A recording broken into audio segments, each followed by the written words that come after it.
Many people have seen this exercise in some form or another by now, because many people, within the sport of arm wrestling at least, do this exercise. A lot of people have criticized this exercise by saying things like, the elbow joint isn't moving, where's the exercise? Or the forearm is almost vertical, there is no load on the bicep, or that weight is too heavy, stop ego lifting and do a proper curl. Now, in some ways, all these comments do make sense. And if the goal was purely muscular hypertrophy of the elbow flexor muscles, then yes, this movement is hardly ideal. But while there may be an element of truth about this being often an ego-driven lift, this exercise in proper use is targeting something completely different to just basic muscle hypertrophy. As many people who are watching this know at least a little bit about arm wrestling style of training, the notion of isometric and tendon training should be nothing new,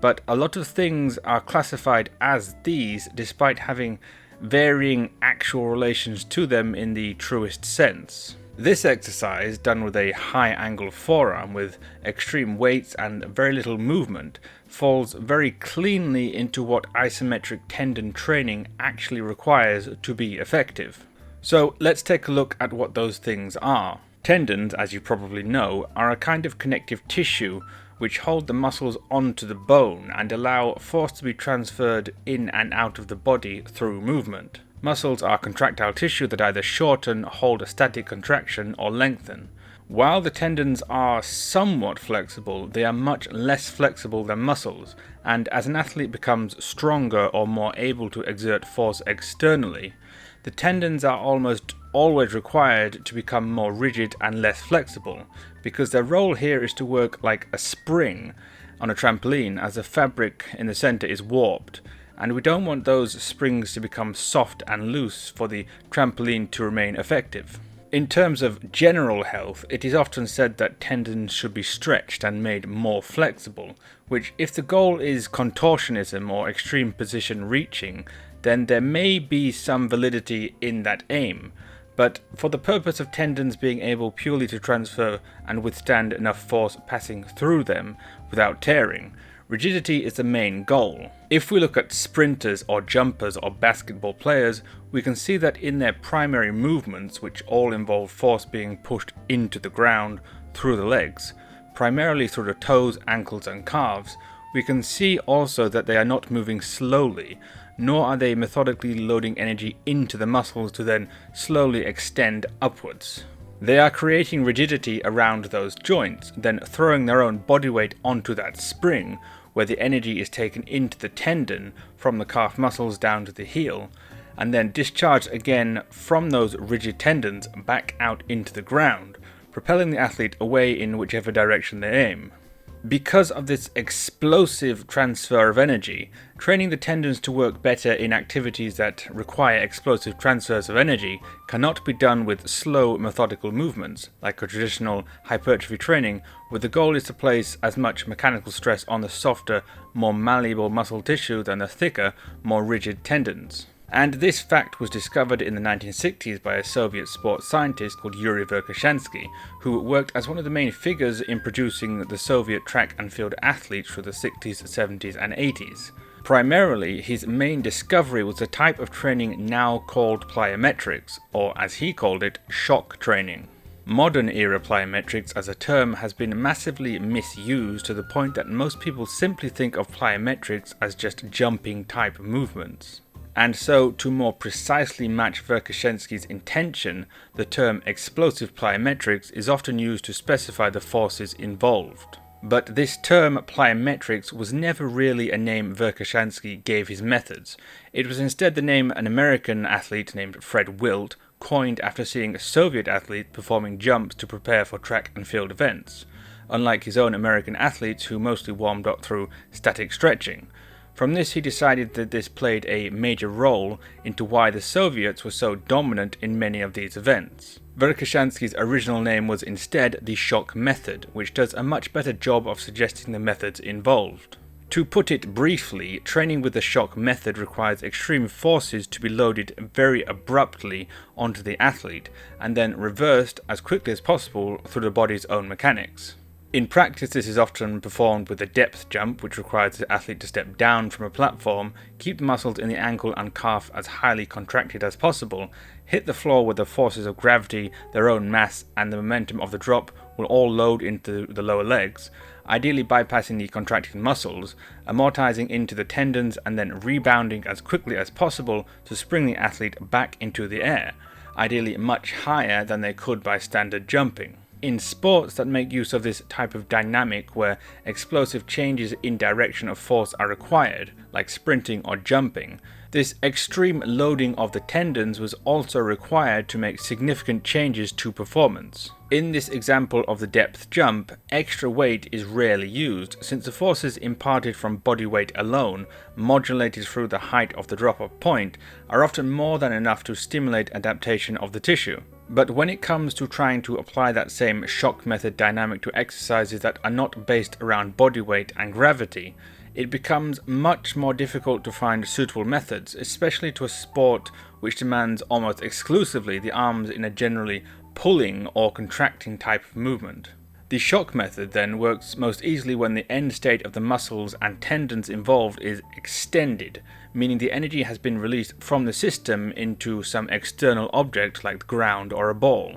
So for sports like sprinting, jumping, javelin or baseball, where the goal is to expel force through the body, the concept of shock method styles of training are easier to implement. In arm wrestling, the main requirement of the tendon is instead to be able to store energy and not release it, which can be pictured in something like an isometric Scott curl as the tendons at the elbow are being forced to hold a position, much like they have to on the table. Theoretically, you could hold this position against heavier weights than you'd imagine, to the point where perhaps either your muscle or tendon tears from the load on it. However, the body has built-in protective mechanisms to prevent this from happening, the Golgi tendon organ, which is a type of sensory receptor which sits at the junction where muscles and tendons intersect, and acts to sense and tell the central nervous system how much tension is being applied through those tissues. One of the main functions of the Golgi tendon organ is the Golgi tendon reflex, which is a response that occurs when the GTO detects too much stress on the muscles or tendons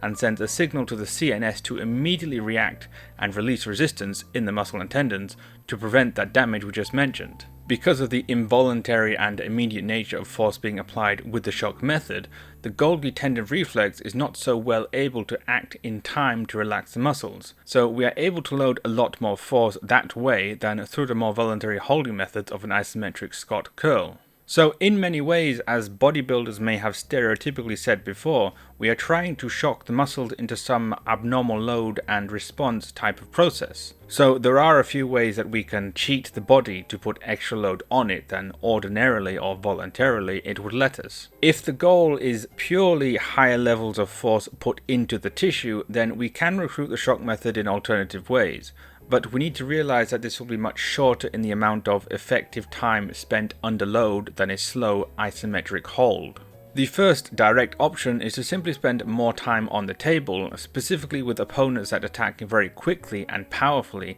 and attempt to defend against their attacks with as little movement as possible, trying to absorb the hits into the connective tissue in the wrist, elbow and shoulder in the same way that we see high-level athletes often stonewalling because they have the tendons developed well enough to do so. The second option, if you are unable to access a table regularly, is to do shock or plyo pull-ups or monkey bar walks. Shock pull-ups start with you on the ground, then jumping and catching the pull-up bar on bent elbows, and then trying to explosively finish any remaining movement by contracting the joint as hard as possible, then dropping to the floor again, and repeating. Or plyo pull-ups, which are started like a regular pull-up, then pulling up quickly and releasing the bar before falling down and catching the bar again on bent arms. Unlike the shock pull-ups, these quote-unquote plyo pull-ups are much slower in terms of load accumulation, since the initial pull-up is just a normal pull-up, and then very often the actual airborne period at the end is not so much a product of explosive acceleration,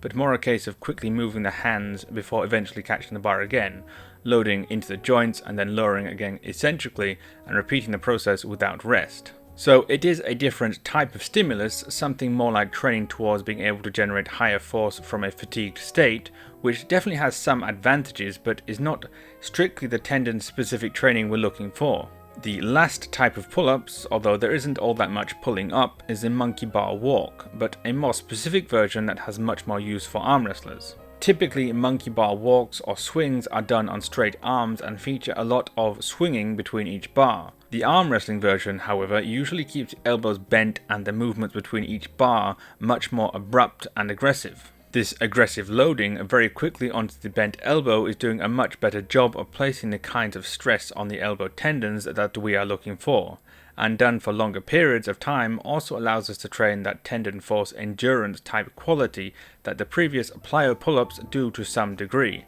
Rope climbs and pegboards are also quite good for this, but the overall movement is often slower and with more muscle involvement to absorb the stress, so depending on your strength and body weight may provide a somewhat varied stimulus. So these are all a few ways to train the tendons in the arms, but unfortunately they focus very heavily on the elbow joint and don't quite do as much for the wrist or fingers. An option then is to take up rock climbing, as this is mostly the same concept but done with grips that challenge the fingers and to some degree the wrists much more than regular pull-up type handles would. But another option, if we understand that the main driver for tendon strengthening is extreme loading, is simply to lift very heavy weights. We might not be able to create that immediate shock on the tendons with just heavy weight, but we can get a decent enough stimulus by lifting weight on them in excess of what the muscles can handle by themselves. How that normally looks in practice can just be lifting weights upwards of 85% of a 1 rep max, but it is possible to go past 100% if we reduce the actual involvement of the muscles, since 100% of a 1 rep max is typically measured against what you can lift in a dynamic movement that recruits both muscles and tendons, like for example a bicep curl. To move a weight from fully extended elbows to fully contracted, we have a limit to the weight we can do this with for a single repetition, aka a 1 rep max or 1 RM. How then can we exceed this 1 rep max limit? Well, we could just find the weakest portion of that and remove it, which typically in a bicep curl is from fully extended at the elbow to around 90 degrees against the pull of gravity. So we've roughly halved the range of motion. But to try and balance that deficit, we can increase the load, so while we're doing less work in distance covered, we're doing more work in load applied. For pure bodybuilding, where the focus is muscular hypertrophy, this is generally a bad choice, since we are reducing the overall work done by the muscles and including the supporting structure more suited to handling these heavier loads, like the tendons. If we wanted to use even heavier loads, then the same concept would hold true. Remove the weakest portion, keep the stronger portion, and increase the weights to keep the challenge suitable on the joint. Eventually, if we keep halving the distance indefinitely, this will result in an isometric hold, or more accurately, as Todd Hutchings has pointed out, a very slow eccentric. Isometrics are a somewhat controversial modality of training. There are quite a few people and studies that seem to suggest that isometric training for strength, and almost definitely for hypertrophy, are a waste of time and inefficient, with the main argument being that while isometrics may build strength in a joint, they only build strength at that specific angle that the isometric is done at, whereas most strength sports require strength in more dynamic ranges of motion. While all of this may be true, with arm wrestling the specifics get a little bit different, since isometrics, or more properly the ability to hold a position against resistance, are extremely prevalent in the sport requirements. So while we may not be training isometrics purely for strength in the same way a powerlifter would train the deadlift to increase his strength in the deadlift, what we're actually doing is more like conditioning of the joints, especially the tendons. Conditioning has become somewhat of a buzzword in sports, usually just meaning that someone is doing higher rep, lower weight work, or doing some other sort of low intensity, high volume work. But really, conditioning is not a universal method for every sport. Each sport has different requirements, and so conditioning should simply mean preparing the body to be in a condition to perform the sport at a high level. This could actually overlap with GPP or general physical preparedness, since that attempts to tackle the same issue of general ability in preparation for training. Normally in practice, GPP looks quite similar to what is labelled as conditioning: higher volume, lower intensity work, cardiovascular training, hypertrophy training. Again, the specifics of that GPP phase depend on what the sport demands of the body for training and practice. An American football player is going to require a lot more cardiovascular preparation than a powerlifter, so that GPP is going to have to focus on that more. but a powerlifter is going to need more top-level strength in very specific movements which do not require very much cardiovascular work at all. However, having some amount of aerobic ability may increase their ability to do more work in the training periods, which leads to a greater amount of strength being built during the whole scheme. But for arm wrestling, if you recall what it felt like in the days or weeks after your first table training sessions, you'll probably realize that the majority of the work was felt in the tendons rather than the muscles, which suggests that your body at that time was both not conditioned and not generally physically prepared for the task of arm wrestling on the table. After a few months, the aches and pains in the tendons will reduce, but for most people it takes quite a while for the training pains to subside as a constant response to every training session, because tendons as tissue take quite a long time to adapt and change their structure. And unfortunately, the process of the tendons strengthening and changing their physical structure positively is pretty much the same as the process that leads to tendinitis. So it is unlikely that if you are training in ways that will strengthen the tendons, especially in the way that arm wrestling requires, which is not only short bursts of explosive elasticity, instead it is that, but also done from a fatigued and strained position, while being held against resistance for a longer period than tendons were really designed for. And even worse than that, it is very difficult to distinguish good tendon soreness from soreness that suggests you're doing too much work and damaging the tendons much more than they can repair from, which leads eventually to tendinopathy. There are ways that you can somewhat assist the healing process, although like most things to expedite bodily processes to benefit you, they don't do that much to help. If you do not eat enough meat or sources of collagen or gelatin, then the process of collagen synthesis, which is the building process for tendon repair and growth, might be slower, since you have less collagen to draw from. But if you are eating enough sources, then supplementing on top with gelatin in a hydrolyzed supplement form may provide more benefits. This systematic review seems to suggest that supplementing with collagen in combination with exercise is beneficial for collagen synthesis and recovery from joint injury and exercise. So while supplementing with collagen may or may not enhance the joints beyond ordinary abilities,